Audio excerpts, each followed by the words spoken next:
नमस्कार। आप देख रहे हैं हमारा खास कार्यक्रम पॉलिटिकल गेम, जहां हम आपके लिए लेकर आते हैं दिन की बड़ी और अहम खबरों का गहराई से विश्लेषण।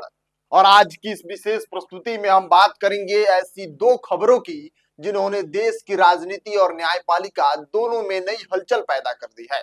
पहली बड़ी खबर जुड़ी है कांग्रेस नेता राहुल गांधी से, जहां उनकी कथित दोहरी नागरिकता को लेकर चल रहा विवाद एक बार फिर अदालत तक पहुंच गया है। इलाहाबाद हाई कोर्ट की लखनऊ बेंच ने इस मामले में केंद्र सरकार से राहुल गांधी के जुड़ी सभी नागरिकता रिकॉर्ड्स को पेश करने को कहा है। अब सबकी नजरें अदालत में होने वाली अगली सुनवाई पर टिकी है। वहीं दूसरी बड़ी खबर दिल्ली के चर्चित शराब नीति मामले से जुड़ी है, जहां दिल्ली हाई कोर्ट ने पूर्व मुख्यमंत्री अरविंद केजरीवाल और पूर्व उप मुख्यमंत्री मनीष सिसोदिया समेत 23 आरोपियों को आरोप मुक्त करने वाली निचली अदालत के फैसले पर फिलहाल रोक लगाने से इनकार कर दिया है। हालांकि इस मामले में सीबीआई की अपील पर सुनवाई जारी रहेगी और अगली तारीख तय कर दी गई है। तो चलिए सबसे पहले बात करते हैं पहली बड़ी खबर की, जहां राहुल गांधी की नागरिकता को लेकर उठे सवाल अब अदालत की चौखट तक पहुंच चुके हैं। आज की इस विस्तृत रिपोर्ट में हम बात करेंगे कांग्रेस नेता राहुल गांधी की नागरिकता को लेकर उठे उस विवाद की, जिसने एक बार फिर देश की राजनीति और न्यायपालिका दोनों में हलचल पैदा कर दी है। यह मामला अब अदालत के दरवाजे तक पहुंच चुका है और इस पर सुनवाई करते हुए इलाहाबाद हाई कोर्ट की लखनऊ बेंच ने केंद्र सरकार से इस मुद्दे पर अब तक की गई पूरी कार्रवाई का रिकॉर्ड पेश करने को कहा है। अदालत के इस आदेश के बाद यह मामला केवल एक राजनीतिक आरोप तक सीमित नहीं रह गया, बल्कि यह एक संवैधानिक और कानूनी सवाल का रूप ले चुका है। दरअसल कांग्रेस सांसद राहुल गांधी की कथित दोहरी नागरिकता का मुद्दा समय समय पर राजनीतिक बहस का विषय बनता रहा है, लेकिन अब यह विवाद अदालत में पहुंचने के बाद एक नए चरण में प्रवेश कर चुका है। इस पूरे मामले की सुनवाई जस्टिस राजीव सिंह की बेंच में हुई, जहां अदालत ने केंद्र सरकार से सीधे तौर पर पूछा कि राहुल गांधी की नागरिकता को लेकर जो शिकायतें पहले दर्ज कराई गई थी, उन पर अब तक क्या कार्रवाई की गई है। अदालत ने अभी स्पष्ट किया कि यदि इस संबंध में गृह मंत्रालय के पास कोई दस्तावेज, फाइल या रिकॉर्ड मौजूद है तो उसे अदालत में उनके सामने प्रस्तुत किया जाए। अब सबसे पहले समझते हैं कि आखिर यह मामला शुरू कहां से हुआ और इसकी कानूनी पृष्ठभूमि क्या है। इस विवाद की शुरुआत कर्नाटक के एक बीजेपी कार्यकर्ता एस विघ्नेश शिशिर की याचिका से हुई। शिशिर ने आरोप लगाया कि राहुल गांधी के पास भारतीय नागरिकता के साथ साथ ब्रिटेन की नागरिकता से जुड़े दस्तावेज भी मौजूद हैं। उनके अनुसार यदि यह आरोप सही साबित होता है तो यह भारतीय कानून का गंभीर उल्लंघन हो सकता है, क्योंकि भारत का संविधान दोहरी नागरिकता की अनुमति नहीं देता है। भारत का कानून स्पष्ट रूप से यह कहता है कि यदि कोई भारतीय नागरिक स्वेच्छा से किसी दूसरे देश की नागरिकता स्वीकार करता है तो उसकी भारतीय नागरिकता स्वतः समाप्त हो जाती है। यही कारण है कि इस आरोप को लेकर राजनीतिक और कानूनी दोनों स्तरों पर बहस शुरू हो गई है। याचिकाकर्ता शिशिर का कहना है कि उनके पास ऐसे दस्तावेज और सबूत हैं जो यह संकेत देते हैं कि राहुल गांधी का नाम ब्रिटेन की एक कंपनी के दस्तावेज में ब्रिटिश नागरिक के रूप में दर्ज है। इसी आधार पर उन्होंने अदालत से मांग की कि इस मामले की आपराधिक जांच होनी चाहिए। सबसे पहले इस मामले को लखनऊ की एक निचली अदालत यानी सांसद विधायक अदालत में उठाया गया। याचिकाकर्ता ने अदालत से यह मांग की थी कि राहुल गांधी के खिलाफ एफआईआर दर्ज करने का आदेश दिया जाए, लेकिन 28 जनवरी 2026 को निचली अदालत ने इस याचिका को खारिज कर दिया। अदालत का कहना था कि नागरिकता से जुड़े इतने बड़े और संवेदनशील मुद्दे पर फैसले लेने का अधिकार उसके अधिकार क्षेत्र में नहीं आता। इसलिए अदालत ने यह कहते हुए याचिका को खारिज कर दिया कि इस मामले पर उचित निर्णय लेने का मंच उच्च अदालत हो सकता है। इसके बाद याचिकाकर्ता ने इस फैसले को चुनौती देते हुए सीधे हाई कोर्ट का दरवाजा खटखटाया। मामला अब इलाहाबाद हाई कोर्ट की लखनऊ बेंच के सामने पहुंचा, जहां सोमवार को इस पर सुनवाई हुई। सुनवाई के दौरान अदालत ने केंद्र सरकार से कई महत्वपूर्ण सवाल पूछे। अदालत ने केंद्र सरकार के वकील से पूछा कि राहुल गांधी की कथित ब्रिटिश नागरिकता को लेकर जो शिकायत पहले गृह मंत्रालय को भेजी गई थी, उस पर मंत्रालय ने अब तक क्या कार्रवाई की है। कोर्ट ने यह भी जानना चाहा कि क्या इस मामले में कोई जांच शुरू की गई थी और यदि हुई थी तो उसके परिणाम क्या रहे। अदालत ने सख्त रुख अपनाते हुए आदेश दिया कि गृह मंत्रालय के पास इस मामले से संबंधित जितने भी रिकॉर्ड, फाइल या दस्तावेज मौजूद हैं उन्हें अगली सुनवाई में अदालत के सामने पेश किया जाए। यही वह दस्तावेज है, यही वह आदेश है जिसने इस मामले को एक बार फिर राष्ट्रीय चर्चा का विषय बना दिया है। अब यहाँ यह समझना भी जरूरी है कि याचिकाकर्ता की मांग क्या है और वह किन कानूनों के तहत कार्रवाई की बात कर रही है। याचिका में कहा गया है कि यदि यह साबित होता है कि राहुल गांधी के पास दोहरी नागरिकता थी या उन्होंने अपनी नागरिकता के बारे में गलत जानकारी दी तो उनके खिलाफ गंभीर कानूनी कार्रवाई की जा सकती है। याचिकाकर्ता ने अपनी अर्जी में कहा है कि राहुल गांधी के खिलाफ पासपोर्ट से जुड़े कानूनों और अन्य आपराधिक धाराओं के तहत मामला दर्ज कर विस्तृत जांच कराई जानी चाहिए। हालांकि अभी तक अदालत ने इस मामले में कोई अंतिम टिप्पणी नहीं की है। अदालत का फिलहाल उद्देश्य केवल यह जानना है कि केंद्र सरकार के पास इस संबंध में क्या जानकारी और रिकॉर्ड मौजूद है। अब इस मामले का एक और दिलचस्प पहलू यह है कि विवाद पहले रायबरेली की अदालत में चल रहा था। बाद में हाईकोर्ट के आदेश के बाद इस केस को लखनऊ स्थानांतरित कर दिया गया, जहां से यह मामला अब हाईकोर्ट तक पहुंचा है। कानूनी विशेषज्ञों का कहना है कि इस तरह के मामलों में अदालत पहले तथ्यों और दस्तावेजों की जांच करती है। अदालत यह देखती है कि आरोपों के समर्थन में पर्याप्त प्रमाण मौजूद हैं या नहीं। यदि अदालत को लगता है कि आरोपों में पहली नजर में दम है तो वह आगे की जांच के आदेश दे सकती है, लेकिन यदि आरोप केवल राजनीतिक या अनुमान पर आधारित पाए जाते हैं तो अदालत ऐसे मामलों को खारिज भी कर सकती है। इसी वजह से अब सबकी नजर पहले अदालत में पेश किए जाने वाले रिकॉर्ड और दस्तावेजों पर टिकी हुई है। राजनीतिक दृष्टि से भी यह मामला बेहद संवेदनशील माना जा रहा है। राहुल गांधी देश की प्रमुख विपक्षी पार्टी कांग्रेस के शीर्ष नेताओं में से एक है और वर्तमान में संसद में विपक्ष की राजनीति का एक प्रमुख चेहरा भी माने जाते हैं।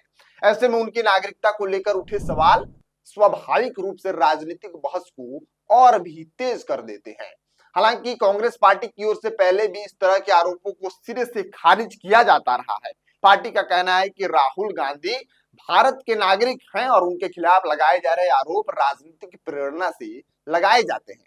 दूसरी तरफ याचिकाकर्ता का दावा है कि उनके पास ऐसे दस्तावेज हैं जो इस मामले की जांच की मांग करते हैं। अब यह तय करना अदालत का काम है कि इन दावों और आरोपों में कितनी सच्चाई है और क्या यह मामला आगे की जांच के लायक है या नहीं है। इस पूरे विवाद में एक और महत्वपूर्ण बात यह है कि अदालत ने अभी किसी के भी पक्ष में किसी को दोषी नहीं ठहराया है।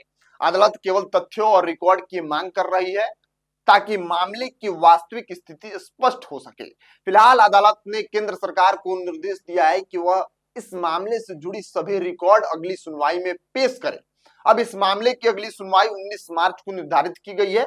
19 मार्च को अदालत के सामने गृह मंत्रालय की ओर से जो दस्तावेज और रिकॉर्ड पेश किए जाएंगे वही इस मामले की दिशा को आगे बढ़ा सकता है और इस मामले की दिशा तय करने में महत्वपूर्ण भूमिका निभाएंगे। संभव है कि अदालत उन दस्तावेजों के आधार पर यह तय करेगी कि क्या इस मामले में किसी जांच एजेंसी को जांच का आदेश दिया जाए या फिर यह मामला यहीं समाप्त कर दिया जाए। इसलिए फिलहाल पूरे देश की नजरें 19 मार्च की सुनवाई पर टिकी है। क्या अदालत को ऐसे दस्तावेज मिलेंगे जो इस विवाद को और गहरा करेंगे या फिर यह मामला अदालत में ही शांत हो जाएगा, यह आने वाले दिनों में स्पष्ट होगा। लेकिन इतना तय है कि राहुल गांधी की नागरिकता से जुड़ा यह मामला अब केवल एक राजनीतिक आरोप नहीं रहा, बल्कि यह एक कानूनी और संवैधानिक बहस का रूप ले चुका है और इसका अंतिम फैसला अब अदालत के हाथ में है। अब आते हैं दूसरी खबर की ओर। आज की इस विस्तृत रिपोर्ट में हम बात करेंगे देश की राजधानी से जुड़ी उस चर्चित मामले की जिसने पिछले कई वर्षों से भारतीय राजनीति, न्यायपालिका और जांच एजेंसियों के बीच तीखी बहस को जन्म दिया है। हम बात कर रहे हैं तथाकथित दिल्ली शराब घोटाले की, एक ऐसा मामला जिसमें कभी सत्ता के शीर्ष पर बैठे नेताओं पर गंभीर आरोप लगे, गिरफ्तारी हुई, लंबी कानूनी लड़ाई चली और अब अदालत के फैसलों ने इस पूरे प्रकरण को एक नए मोड़ पर लाकर खड़ा कर दिया है। दरअसल इस मामले में हाल ही में एक बड़ा घटनाक्रम सामने आया। दिल्ली हाई कोर्ट ने उस याचिका पर सुनवाई करते हुए जिसमें केंद्रीय जांच agency central bureau of investigation यानी सीबीआई ने निचली अदालत के फैसले को चुनौती दी थी। निचली अदालत ने इस मामले में पूर्व मुख्यमंत्री अरविंद केजरीवाल और पूर्व उप मुख्यमंत्री मनीष सिसोदिया सहित कुल 23 आरोपियों को आरोप मुक्त कर दिया था।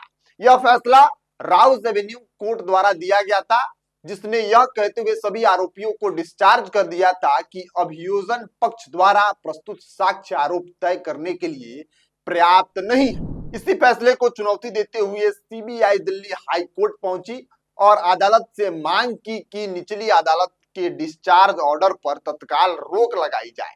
लेकिन सुनवाई के दौरान दिल्ली हाई कोर्ट ने फिलहाल निचली अदालत के उस आदेश पर रोक लगाने से इनकार कर दिया है, जिसमें सभी आरोपियों को आरोप मुक्त किया था। हालांकि अदालत ने इस दौरान एक महत्वपूर्ण निर्णय भी लिया। हाई कोर्ट ने निचली अदालत द्वारा सीबीआई और उसके अधिकारियों के खिलाफ की गई तिखी टिप्पणियों पर फिलहाल रोक लगा दी है। इस फैसले के बाद यह मामला और भी ज्यादा जटिल और कानूनी दृष्टि से महत्वपूर्ण बन गया है। इस पूरे घटनाक्रम को समझने के लिए हमें थोड़ा पीछे जाना होगा और यह जानना होगा कि आखिर दिल्ली शराब नीति विवाद क्या था और यह मामला इतना बड़ा कैसे बन गया। साल 2021 में गवर्नमेंट ऑफ दिल्ली ने नई आबकारी नीति लागू की थी। इस नीति का उद्देश्य शराब कारोबार को आधुनिक बनाना, सरकारी नियंत्रण कम करना और निजी क्षेत्रों की भागीदारी बढ़ाना बताया गया था। नई नीति के तहत सरकार ने शराब की खुदरा दुकानदारों के संचालन से खुद को अलग कर लिया और लाइसेंस निजी कंपनियों को दे दिया गया। दिल्ली को कई जोनों में बांट दिया गया और इन जोनों के लिए निजी कंपनियों को लाइसेंस जारी कर दिए गए। सरकार का दावा था कि इससे भ्रष्टाचार कम होगा, राजस्व बढ़ेगा और उपभोक्ताओं को बेहतर सुविधाएं मिलेंगी। लेकिन इस नीति को लागू करने के कुछ ही महीनों बाद इस पर गंभीर सवाल उठने लगे। विपक्षी दलों और कुछ अधिकारियों ने आरोप लगाया कि नीति तैयार करते समय नियमों में जानबूझकर ऐसे बदलाव किए गए जिससे कुछ खास व्यापारिक समूहों को फायदा पहुंच सके। इसी विवाद के बाद इस पूरे मामले की जांच सेंट्रल ब्यूरो ऑफ इन्वेस्टिगेशन को सौंप दी गई। बाद में मनी लॉन्ड्रिंग के आरोपों की जांच के लिए इन्फोर्समेंट डायरेक्टर यानी ईडी को सौंप दी गई। सीबीआई ने अपनी जांच में दावा किया कि आबकारी नीति में जानबूझकर हेरफेर किया गया और कुछ शराब कारोबारियों को अनुचित लाभ पहुंचाया गया। जांच एजेंसी के अनुसार इस कथित घोटाले में रिश्वत की बड़ी रकम का लेन देन हुआ, जिससे हवाला नेटवर्क के जरिए एक जगह से दूसरी जगह ट्रांसफर किया गया। सीबीआई ने आरोप लगाया कि नीति निर्माण से लेकर लाइसेंस वितरण तक कई स्तरों पर अनियमितताएं हुई हैं और इसके पीछे एक बड़ी साजिश काम कर रही थी। इसी आधार पर कई नेताओं और अधिकारियों के खिलाफ केस दर्ज किए गए और कई गिरफ्तारियां भी हुई हैं। इस मामले में सबसे चर्चित गिरफ्तारी रही है दिल्ली के तत्कालीन उप मुख्यमंत्री मनीष सिसोदिया की, जो उस समय आबकारी विभाग भी संभाल रही थी। बाद में इस मामले में दिल्ली के तत्कालीन मुख्यमंत्री अरविंद केजरीवाल से भी लंबी पूछताछ हुई, फिर बाद में उन्हें वहीं से गिरफ्तार कर लिया गया था। यह मामला धीरे धीरे देश के सबसे चर्चित राजनीतिक और कानूनी मामलों में शामिल हो गया। लेकिन हाल ही में राउज एवेन्यू कोर्ट ने इस मामले में एक महत्वपूर्ण फैसला सुनाते हुए सभी 23 आरोपियों को आरोप मुक्त कर दिया। अदालत का कहना था कि जांच एजेंसियों द्वारा प्रस्तुत साक्ष्य इतने मजबूत नहीं है कि आरोप तय किए जा सके। निचली अदालत के इस फैसले के खिलाफ सीबीआई ने दिल्ली हाई कोर्ट में अपील दाखिल की। सोमवार को हुई सुनवाई के दौरान सीबीआई की ओर से देश के सॉलिसिटर जनरल तुषार मेहता अदालत में पेश हुए। उन्होंने अदालत के सामने सीबीआई की दलीलें रखते हुए कहा कि इस मामले की जांच बेहद वैज्ञानिक और व्यवस्थित तरीके से की गई है।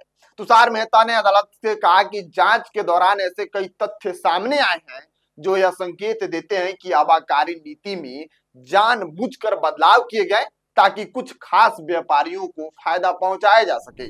उन्होंने यह भी कहा कि यह मामला केवल एक प्रशासनिक गलती का नहीं बल्कि एक सुनियोजित साजिश का हिस्सा है।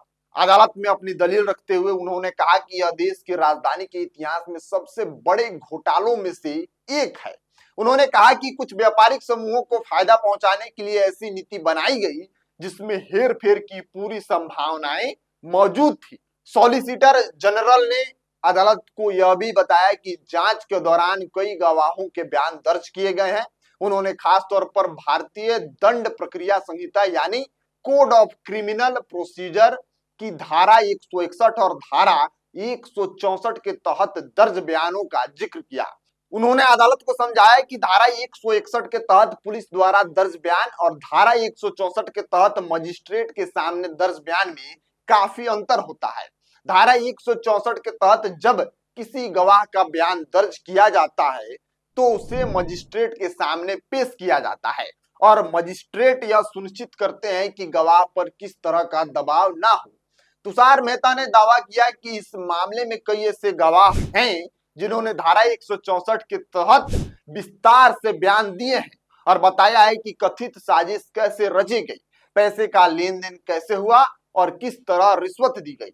हालांकि इन दलीलों के बावजूद दिल्ली हाईकोर्ट ने फिलहाल निचली अदालत के डिस्चार्ज ऑर्डर पर रोक लगाने से इनकार कर दिया है, लेकिन अदालत ने सीबीआई की अपील को पूरी तरह खारिज भी नहीं किया है।